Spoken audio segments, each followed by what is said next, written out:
Welcome to the Ricecast. I'm your host, Dan Pigsley. Sitting across from me is my friend and yours, Pastor Willy Rice. Pastor, how are you doing today? Doing great, Dan. It's good to be back on the podcast today. It is. It's good. Yep. Last week was awesome. Having your son here, that was a lot of fun. Oh, yeah, it was. That's right. Stephen was here and did a great job. We're so proud of him and all of our kids. Amanda, who works here at our high school, Anna and her husband are over in the Winter Garden area, but we're also proud of Stephen, our youngest, who's pastoring down there in Jensen Beach. It was great to have him on the podcast last week. He did a fantastic job, too. I was like, you were like, hey, you want to do this? He's like, I don't know if I want to get it. It was last minute. It was very last minute. Yeah, we just threw it up there. It was awesome. But it was good to have him. Good to be back here on the podcast. Now all my kids, though, want a shot. Amanda wants a shot. Does she? Yeah, Anna, I don't know. Maybe she wants a shot. Yeah. But who knows? Maybe we'll do that sometime. That'd be awesome. Amanda could come in and host one. Amanda does some at the school, and she's fantastic, of course. Great. Yeah. Actually was at CCHS Chapel today, and I saw her. That's right. An incredible thing you have going. We have going on over there. Oh, unbelievable. It's incredible. So we'll talk about that in the future. Yeah, we've got a big anniversary coming up, so we're going to do some podcasts on that here later this month, what God's doing at CCHS. So anything going on this week that we had a great staff retreat. I don't know if people love to hear about. I know you don't think so, but people love to hear about what we do. Oh, do they really? They do.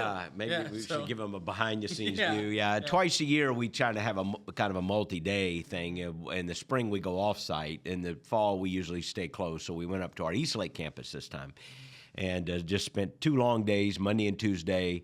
And they are, as you will attest, a lot of work. We do a lot of work, a lot of meetings, but we talk about a lot of very important things and pray and strategize and try to see what the Lord is saying to us. And so we're coming off 2 very, very busy days there. It's good, and it's very rare we get everybody in the room at one time. Yeah, it's hard. You reach a certain point, it becomes like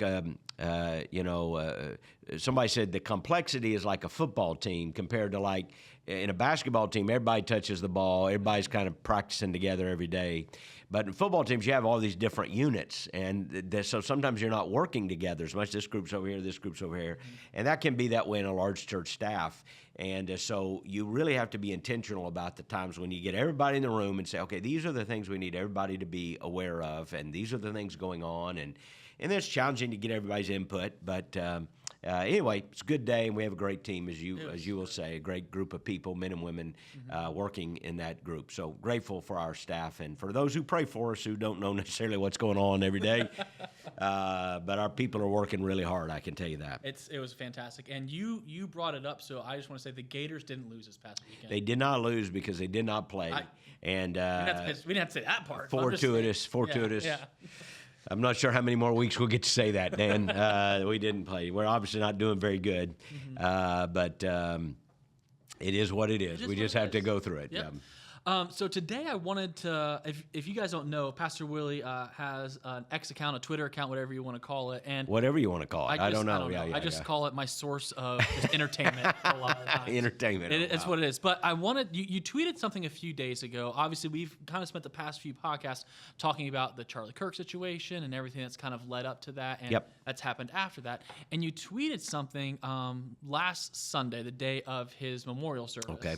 And you said, is this Christian nationalism? If so, sign me up. Yeah. I know you very well, and a lot of people know you very well, but I want just to spend the next 20, 30 minutes just unpacking those words, if you don't mind. Yeah. Well, the term Christian nationalism, it's good to talk about this, and I don't pretend to be the expert. I haven't read every book on the subject, listened to every podcast. So the term, the problem is when you throw a term like that out is you need to make sure that we're talking about the same thing. People can use the same vocabulary but have a different dictionary. And that's, whoever controls the language sometimes wins the argument. So what is Christian nationalism? That's what we should ask first. And I first heard the term a couple of years ago used in a pejorative fashion.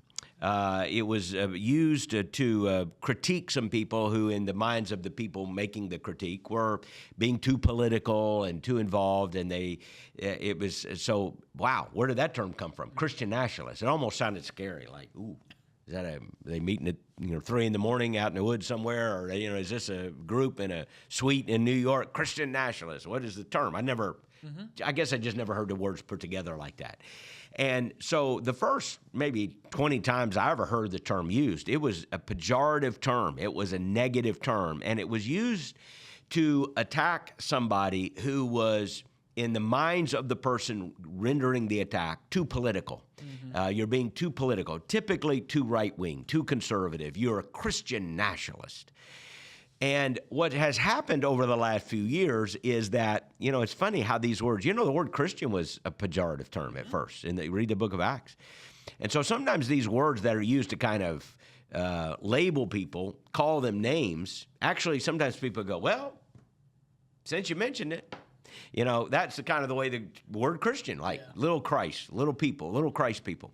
And they were like, well, since you mentioned it, maybe that's a good term. We'll take it. And that's kind of the way I had heard the Christian nationalist term used. And so there's a huge conversation out there in space, whether it's online or among people, books, articles, so forth, about that term. What do we mean when we say Christian nationalists? Because obviously there is something that if you defined it one way, we would go, okay. And if we defined it another way, we would go, that's not what I'm trying to say. Now, maybe it's what somebody else is trying to say, but it's not what I'm trying to say.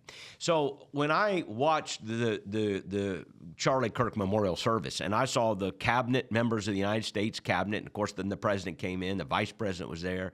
You had the leaders of the American government, leaders in American society there, and yet you had this very overtly Christian service. And yes, there were political moments, because Charlie Kirk, as we've talked about, part of what he did was he was a political activist.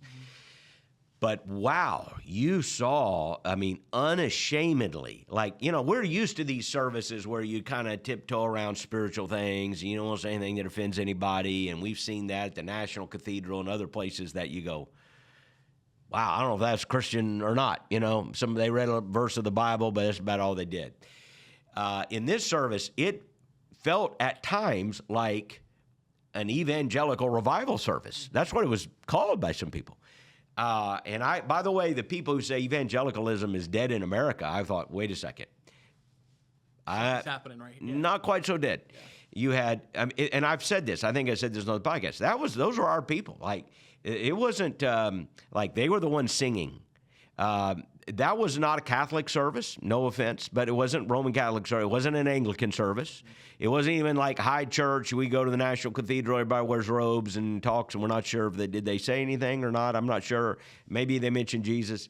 No. It was like an evangelical, service. The music, that was our music. Those are songs we sing. Most of our people, you'd have gone, hey, we sing that every Sunday. We sing that all the time. And the singers, a lot of them are contemporary music artists, but worship leaders. Chris Tomlin, everybody sung Chris Tomlin's song. Brandon Lake, those are the people. And then when you heard people get up, we heard from evangelical pastors, wasn't other kinds of pastors. It was evangelical. His pastor got up, gave a gospel, basically message and invitation. His pastor. And then we heard members of the cabinet give up and give gospel invitations that were better than you'd have in a lot of churches. They talked about Jesus, the cross, repentance, faith, and I rejoiced. Not everybody did rejoice. And we could talk about that. But I did rejoice, and that was the background of my argument. If this is what Christian nationalism is, sign me up. So what do we mean by that?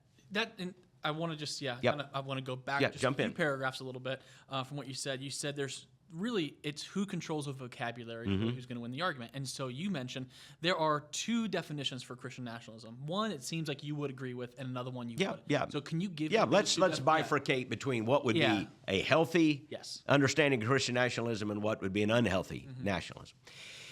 So the term, there's nothing wrong with either term. Right. Christian, obviously, and I don't typically like Christian to be the adjective modifying the noun. I'm a Christian. I'm a Jesus Christian. I'm a biblical Christian. I might use the term Baptist Christian, if you're forcing me into a denominational, and I do. That's not I welcome that term. But I don't typically like, just throw it's because I don't want to mess it up. But Christian obviously we know what that means, a follower of Jesus Christ who believes the gospel, who is a follower of Christ. Nationalist. Well, what do you mean by nationalist? Well, nationalist is somebody who loves his nation, somebody who is caring about his nation, speaking for his nation, showing affinity for his nation. And the negative of the term is your nation as opposed to other nations. But even that's not really a negative, because as we've talked about, people should care about their home in a way that is different than they care about other things. You care about your home in a way that is different than you care about other people's homes. We care about the state of Florida because I live here. I care about who wins the gubernatorial office in Florida, right? I care about who the governor is. I don't even know who the governor is of Idaho, let's say. I don't know. I mean, I love people in Idaho, but I live here, so I care about my community. I care about the city of Clearwater because I live in, we have a church. I actually live outside the city limits, but our church is in Clearwater, and mayor comes to our church. I care about our city. That doesn't mean I care less about other cities. It means I care differently about my home. To love our neighbor as ourselves doesn't mean we don't love ourselves. It is the assumption that we love and care for ourselves and our home, and we are to extend that love out. I think you love others better when you love your home well. You can love other families better if you lead your family well. So it's not I love one or the other, or I love them the same way. No, you care for others because you take care of yourself and your family and your home. So I make no apology for caring about our country. I think we should. In fact, I would say it's scriptural. You can go into the book of Jeremiah where the Jewish people were commanded, even when they lived in Babylon, to pray for the peace of the city. Babylon. It wasn't even a Jewish city. They didn't even have any authority over who ruled Babylon. But the prophet Jeremiah said, hey, that's where you're living. If it goes well for that city, it'll go well for you. Pray for peace there. That's one example, but so we do care about our home. We care about America. So I don't make any apologies for caring about America and wanting America to succeed, to be strong, to be free. I think that's the best thing for the other nations in the world, by the way. So we could unpack the term nationalist, but to give it a negative connotation to me is grossly unfair. So what are the positive negatives? The negative would be this. If someone were using the term, and this is what people use the term pejoratively or accusing us of. If you are saying that you believe that you can use a political means to achieve a spiritual end or a kingdom end, or even that the political government is the primary means to achieve some spiritual or gospel end, you are on dangerous ground. Like you could be making a mistake there. For instance, the Christian nationalist who believes that it is the role of the government to enforce or promote, the word promote, we could talk about that, promote or enforce or demand Christian adherence. We who believe in separation of the church and state would feel a little queasy about that. We would say, look, you need to understand that the government has a role and the church has a role. The separation of the church and state, properly understood, is that the government doesn't usurp the church's role. But it's also that there is no organized sectarian church like the Southern Baptist Convention or any other one that gets to, as an organization, dominate the church. So if by Christian nationalism you are saying that it should be against the law to be anything other than a Christian, or we should use the government and pass a law, everybody should go to church, or everybody should read from the Christian Standard Bible, that should be a law. Well, we would acknowledge, no, that is probably an illegitimate use of government. Government at that point would be stepping over its God-ordained role and interfering with personal conscience and private conviction, and that's not the role of the government. So if somebody by Christian nationalism means, hey, we need to elect leaders whose job it is to preach the gospel, promote Christianity, and to enforce adherence to Christian morality or something, or Christian law, or Christian doctrine. Okay, now you're in areas where all of us would go, okay, I got a problem with that. That's not the role of government. And you would be right. And I know very few people, by the way, under the banner of Christian nationalism that are saying things that extreme. Now, there may be some examples. Again, I'm not the repository of all knowledge, so I don't listen to every podcast, and I know there's some people out there who have been more provocative than others, and maybe they would be examples of where if you put it in front of us, we go, oh, I don't agree with that. I think people should, I believe in religious freedom. I believe people should have a right to choose whether they will believe or not believe, go to church or not go to church. And I don't think the government role is to use the law to coerce people's conscience. Mm-hmm. Don't believe that at all. And I don't think most of the people who are using the banner of Christian nationalists believe that either, by the way. But it's used pejoratively, and you need to get ready for it. It's being used pejoratively, primarily from people on the left, to say that if you speak about any government issue, Christian nationalism. So let's go on the other side. What is a positive? Like, what's a very positive view of that? I would argue a positive definition of that would be that because we care about our nation and our state and our home, I want unapologetically for our government, our education, our institutions, entertainment. I wish they could all be as informed and as possible and as influenced by as possible, influenced by as much as possible Christian thought, conviction, worldview. You know why? Because I believe God's truth is true. Mm-hmm. I believe Bible truth is true truth. So do I want a government that is influenced by Christianity? Again, let me ask this question. What's the alternative? What's the alternative? You're going to have a worldview. Would you rather live in a communist country? Would you rather live in a pagan country? Would you rather live in a Muslim country? Now, I can love people in all those countries. We send missionaries to people. We have missionaries. I've been to Cuba. I've seen Christian. I thank God for the Christians who are in Cuba. And they're doing, by the way, vibrant churches down there. Mm-hmm.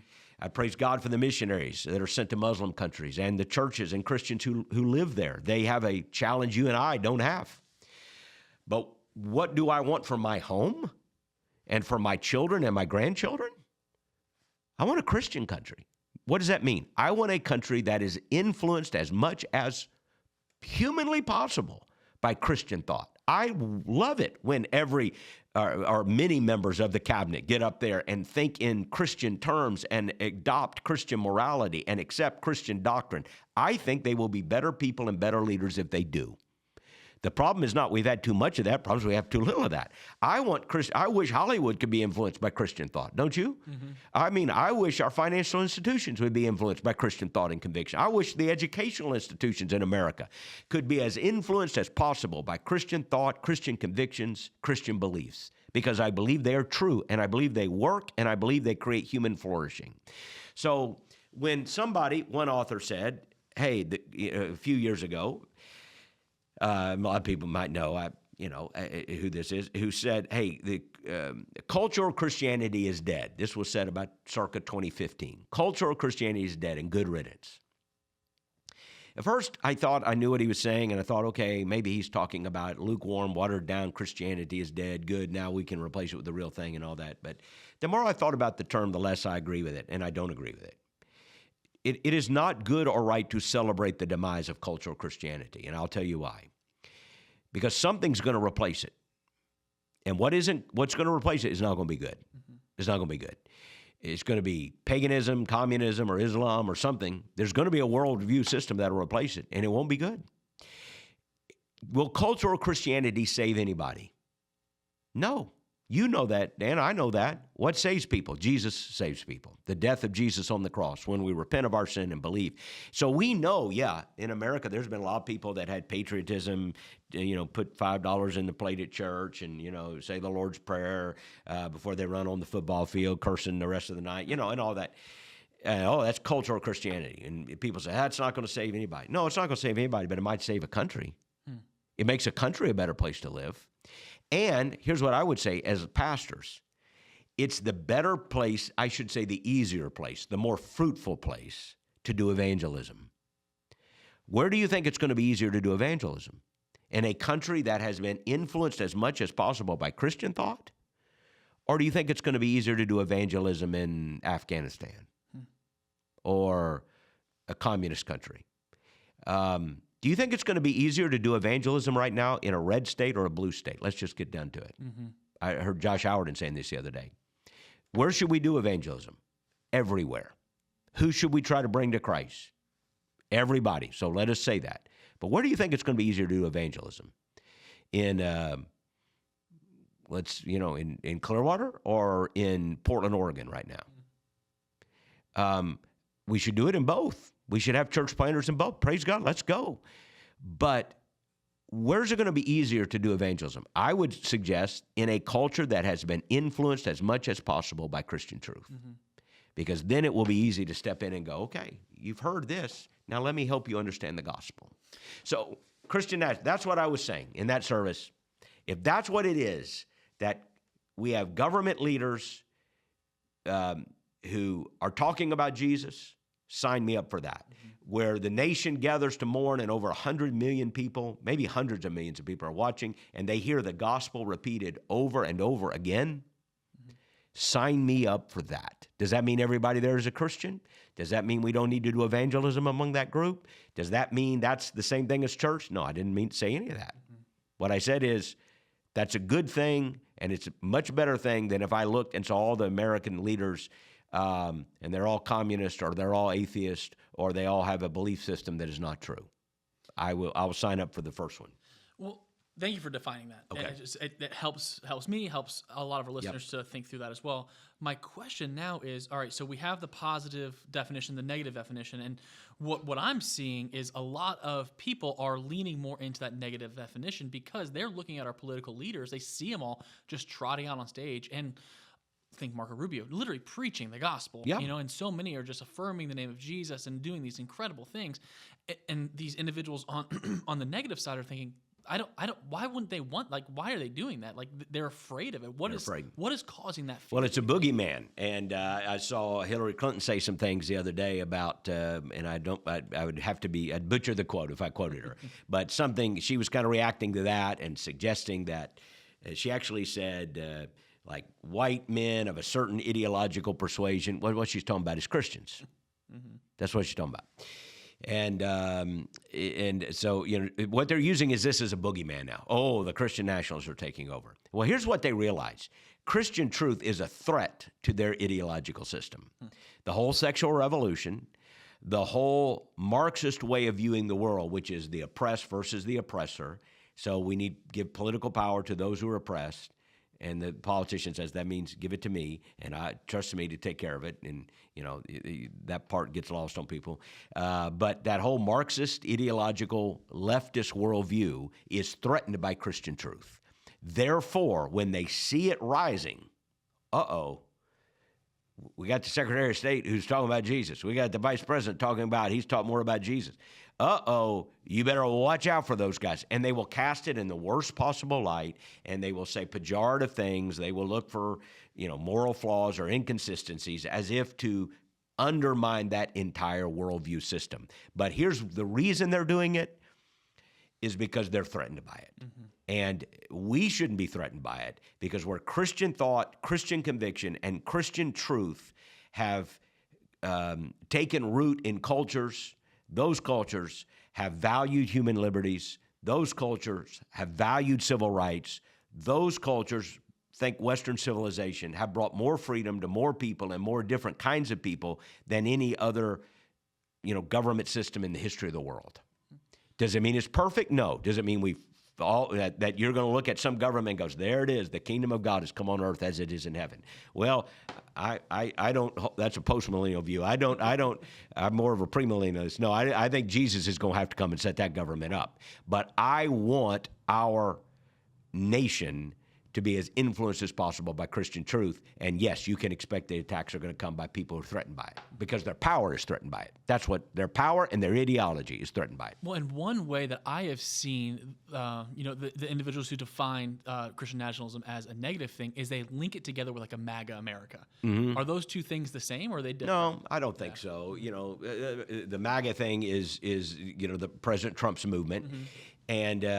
And look, there are going to be things within that political movement. You could say, hey, I like they said this, I didn't like they said that. Or I like they did this, I didn't like they did that. But No, I don't think it's one and the same thing. I think what you're seeing, though, is that the MAGA movement was happy to embrace. It feels like their movement is consistent with a Christian worldview. Mm-hmm.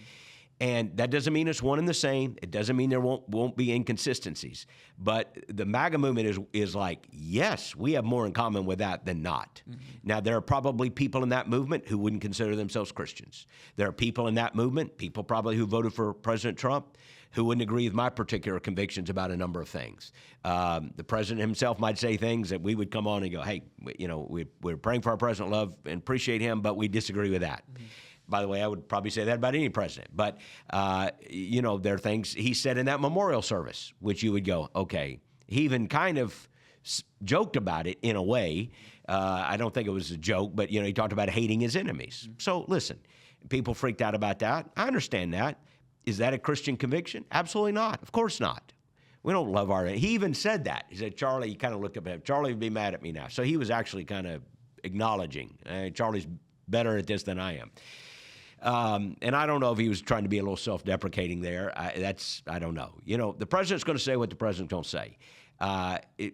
Christian nationalism isn't the MAGA movement, and the MAGA movement isn't Christian nationalism. But what you see is an overlap because there are many things within the MAGA movement that welcome Christian worldview, are consistent with a Christian worldview, and vice versa.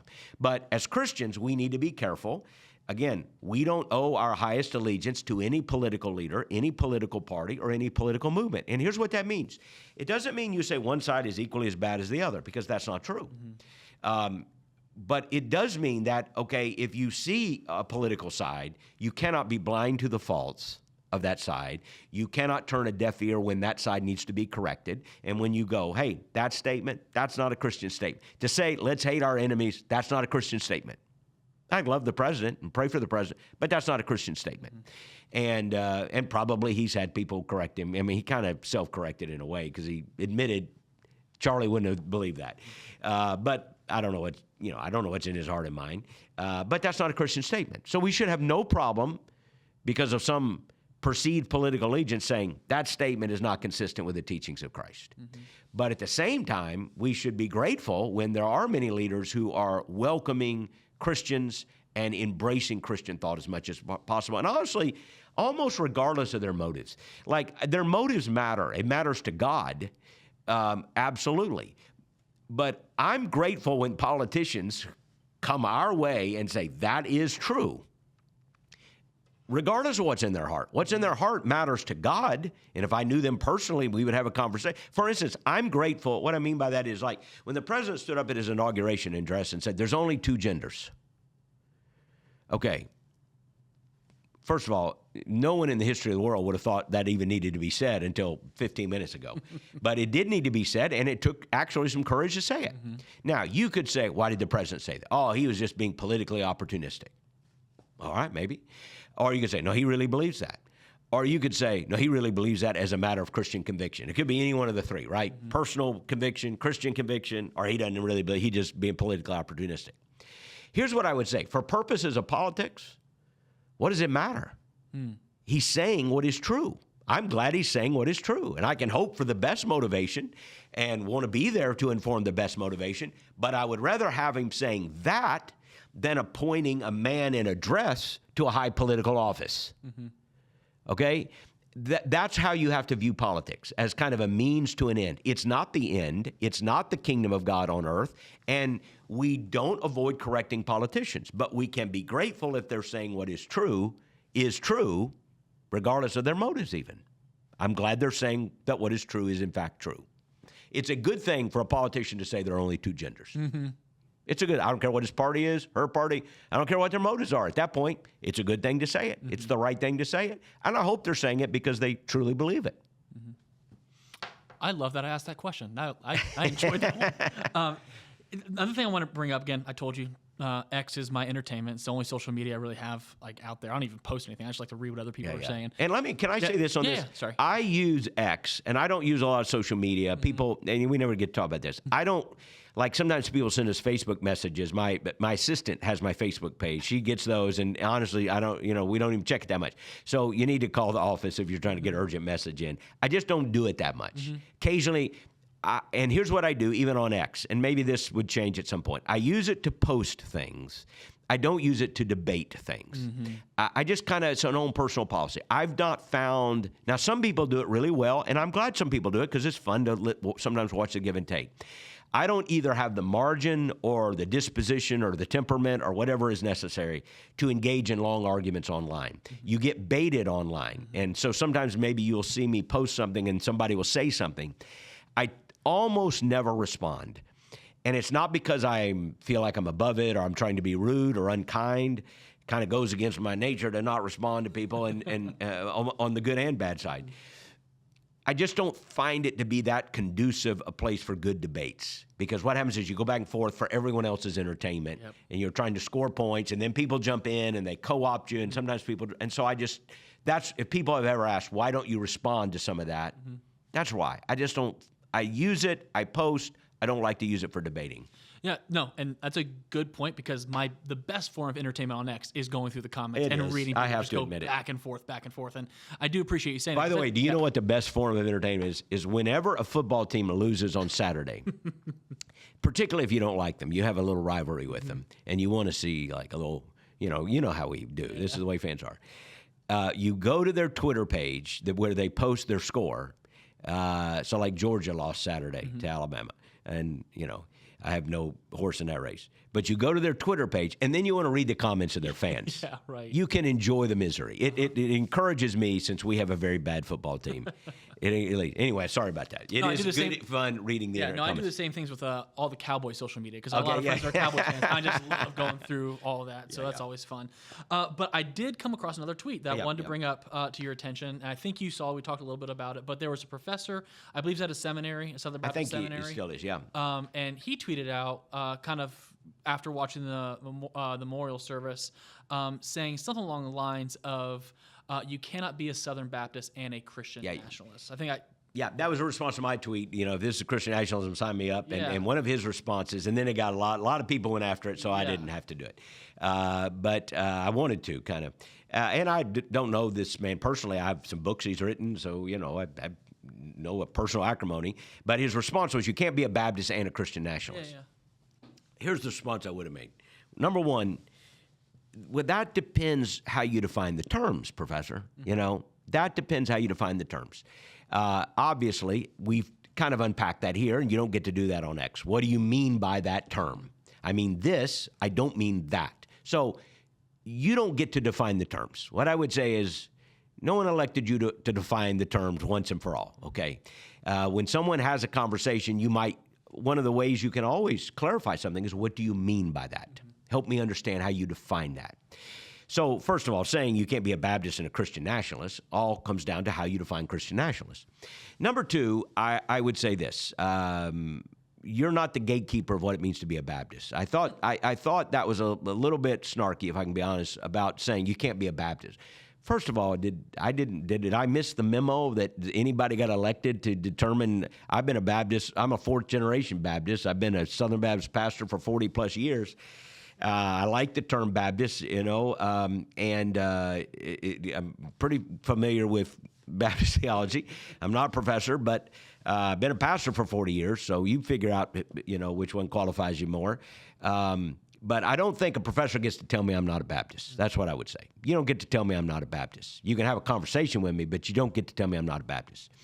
Maybe Christian nationalism, as you define it in one way, is inconsistent with typical Baptist convictions about religious liberty. Okay, maybe.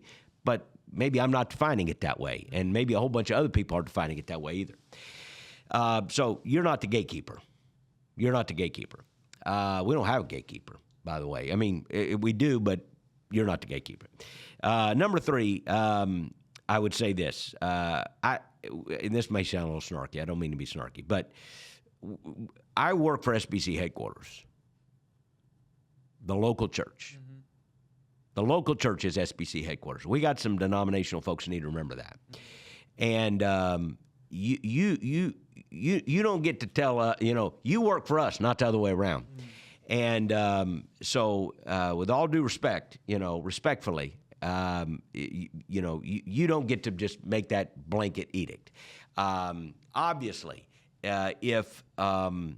if you define Christian nationalism one way, you could say it is inconsistent with a long-held Baptist conviction of religious liberty. I think it's Article 17 in the Baptist Faith and Message. I would agree with Article 17 in the Baptist Faith and Message. But you don't just get to define the term and then rule me out of bounds, respectfully. We have to unpack the term and then unpack what it means. And but I think the broader issue is not just arguing over words. I think the broader issue is, again, for a whole generation, 20 years or so, we have been given a disposition about cultural political engagement that basically said neither right nor left, you got to stay out of it and don't talk about hot-button issues. That's a summation, but that's basically what was said. They would object to that overgeneralization, but that's basically what was said. And to be missiologically effective, we've talked about this before, to be missiologically effective, you can't really be politically engaged. Mm-hmm. And as I said on this podcast and others, I think Charlie Kirk kind of blew that whole idea out of the water. Because here was a guy who was very politically engaged, and he had a huge gospel impact. And you can disagree, maybe, he said this, he should have said that. Okay, yeah, it's fun to sit in the cheap seats and talk about somebody who's actually in the arena and, I would have said this, there, that, instead of that. Look at the proof of his life and the proof of his impact. And he was unashamed of the gospel of Jesus Christ. Maybe you disagreed with him on some take he had. Fine, I disagree with takes I've had. But when you look at the impact of his life, to me, that's amazing. So to me, the bigger conversation is, are we going to go back to what we've been told the last 20, 25 years of saying we can't be culturally engaged and we can't be politically active because if we do that, that's inconsistent with our gospel mission? Or are we going to take the lesson that we've learned, maybe from Charlie Kirk and others, that, we need to be culturally engaged. Mm-hmm. We need to be, it's okay to be politically active. And it actually opens gospel opportunities because, unfortunately, as we've talked several times on this podcast, it's not that we're becoming more political, it's that politics became more theological. Politics began to define what is a person, what is gender, what is marriage, et cetera, what is morality. Okay, you're in my lane now, and they're way over in my lane. So if we have to honk the horn a little bit, it's because you're over here in our lane, and we're going to speak about theological, moral, convictional truth, and unfortunately, some people will not like that. But what Charlie Kirk proved is it's going to open the door to a whole lot of gospel conversations if we have the courage to do it. I think that's behind the tweet, and that's the more substantive conversation. I'm not, love to sit down and talk to the professor, but if you're saying that we can't be involved in challenging these ideologies of our day, even when they have political implications, I disagree. I beg to disagree, and I don't intend to stop. I want to double click on something you just said. It's to have literally to have gospel conversations, essentially. We've talked about Christian nationalism for the past 20, 30 minutes, and it's this big picture. Like, everybody's like, okay, it's a big thing. But I want to look at that and say, everybody's talking about it. Everybody's looking at the nation saying, where are we going? Where are we heading? But let's just zero in on what does it mean to be a Christian neighbor in a time like this? Mm-hmm. Someone would say, I don't have a platform like Charlie Kirk did. I don't have a platform like Pastor Willy Rice does. What would you say to them? I think first of all, to be a Christian neighbor is to love people in need, to help people in need, to serve people, to see that we are here as stewards of God's grace and love and mercy, and to be servants. To be a Christian neighbor means, to love my neighbor. Even if my neighbor disagrees with me politically, even if that neighbor is on the other side of every cultural divide I can imagine. No, we don't become hateful, mean. We don't fight with the weapons of the world. That's not what we're saying. But we're not loving our neighbor also by, ignoring a conversation that needs to be had or avoiding the truth because we're afraid of offending. I don't want to go out of my way to be offensive. I've said if if a couple moved in across the street and let's say they were a gay couple and they were, pretending sounds like a pejorative word, but they are imagining that they're married. There is no such thing as a gay marriage, morally and spiritually, but legally there is in America. I understand that. So what are you going to do? Let's take that. What are you going to do? What does it mean to be a neighbor? You're going to go over and argue at them?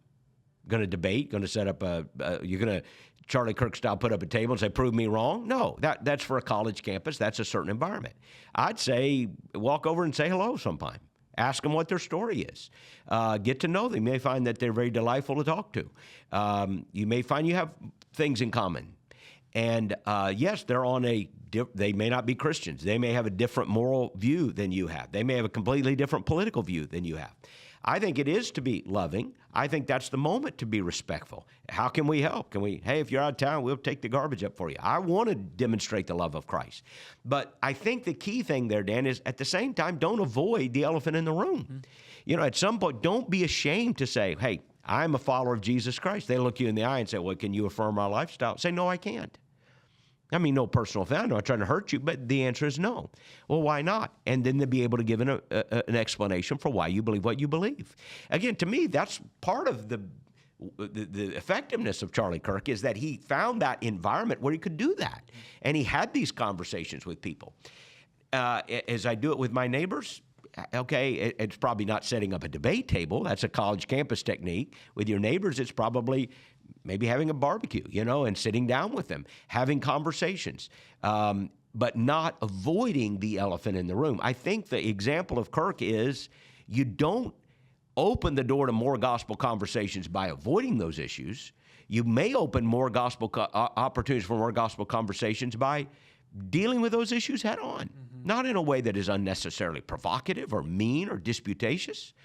But at the same time, I think what we've done for the last couple of decades is we feel like we're on our heels. We feel like we're being defensive.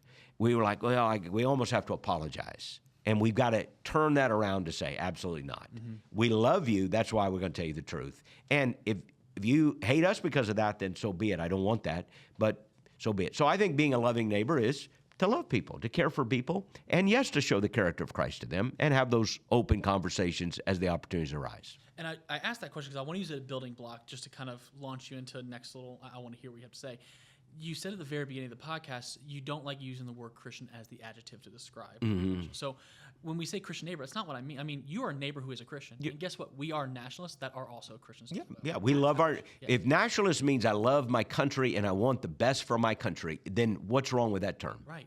And I care about America. I do. This is my home. Mm-hmm. This is where my kids live. This is my, so I care. And yes, we're a neighbor. What I mean by that is I just don't like modifying Christian or weakening that term as making it second tier to any other term. The greatest identity for me is that I am a follower of Jesus Christ. That defines everything else. That modifies everything else. I am a Christian. I want it to be both the noun and the adjective. Mm-hmm. I'm a Christian. And then, as a Christian, yes, I care about my country. So I'm a patriot, a nationalist. If you want to use that, you think it's a dirty word, we'll just take it and own it. Yeah. If you want to get mad at us because we love our country, okay. We're neighbors. We're fathers and husbands and all the rest. And there, I suppose, the Christian informs everything else. As long as you understand, it's not just an adjective that's limited. It's the adjective that changes everything. Yes. Right. That so it's okay in that sense, I guess. But we are Christians first, foremost, last. That's what we are. And we have all these roles that we also bring our faith and our convictions into those roles. They inform those roles. They inspire those roles. And they give those roles even greater value and meaning because I am a Christian. And that's so important to understand that. And I think we're about to wrap up. I just want to have you unpack something else really quick. You don't get to check the Christian at the door when you walk into a political debate. You don't get to check the Christian at the door when you walk into your house or walk into your work. That's right. So we have to make sure that we understand that and our people understand that as well. It's like this is who we are at our core. So it should inform everything else. Because, Dan, Christian beliefs are not just beliefs we hold. They are beliefs that are true. Mm-hmm. They are beliefs that are right. It's not just a view about marriage that you and I share. That has nothing to do with it. Who cares what you and I think? It's truth. We believe it is truth. That's why we hold that view. And we want to do it without arrogance, without being overly disputatious or contentious, whatever. We're argumentative. But at the same time, we don't check it at the door because we know ultimately that holding to the truth, Christian truth, would actually liberate and bless and cause societies to flourish, families to flourish, people to flourish, and would be the breeding ground, the environment that would allow us to share the whole gospel truth about the cross, the resurrection, and the need for repentance and faith. So anyway, yes, we don't check it at the door. We can't check that. Never. No. We don't need to be ashamed of it because it's not just our view, it's what's true. Yeah, that's good. Well, Pastor, I appreciate you just kind of unpacking a few things for us today. Yep. Honestly, it's been one of those things that I've actually had questions about too, as I watch, people on Twitter, just they're deconstructing because of Christian nationalism. I'm like, you're defining the term incorrectly, in my opinion. Well, they're defining the term incorrectly, but they're also using that as an argumentative tool because that's not really the case. That's not. I know that. You know that. That's not really the case. You know why they're deconstructing? Because they want to sleep with their girlfriend. That's it. That's why they're deconstructing. I mean, this is the college kid. Oh, I'm changing my view. Yeah, and you have a girlfriend. Or they're deconstructing because Christian conviction is challenging their lifestyle in such a way that they can no longer hold to it. And they could either keep their life or they could hold to Christian truth. And so they went, that must not be true. And then there's some theological reasons underneath that. But that's the reason. And then what they're doing is blaming Christian nationalism. They're blaming it. But it's not Christian nationalism that they're deconstructing from. It's Christian truth that they're deconstructing from. Yeah, it's good. Well, Pastor, I appreciate it. I know you were at Brooklyn Tab last week. Yep. How'd that go? Yeah, but always great to be at Brooklyn with our friend Jim and Carol, and always fun to minister there. It's such a great place, and love those people very, very much, and they've been so good to us. So it was a great time to be up there preaching at a conference they had. Good. And then what's on the docket for Calvary this weekend? Well, it's good. We're continuing our series, 1 Thessalonians, Stand Firm, and it's going to be a great series. A lot, going on every weekend. And the football team's home on Friday night, so come out. It'll be a fun game to be here Friday night. And but Sunday, all of our campuses, we're raring to go. Yeah. Man, beat the tar out of Berkeley last week. We did. We didn't want to brag about it, but golly. Yeah. That was awesome. Yeah, we did. Well, Pastor, I appreciate you. As you guys listen and continue just to tune into the podcast, know that we love you. We're praying for you often. Love to see you at one of our Calvary campuses this Sunday as we continue going through 1 Thessalonians. We love you, and we'll see you next time.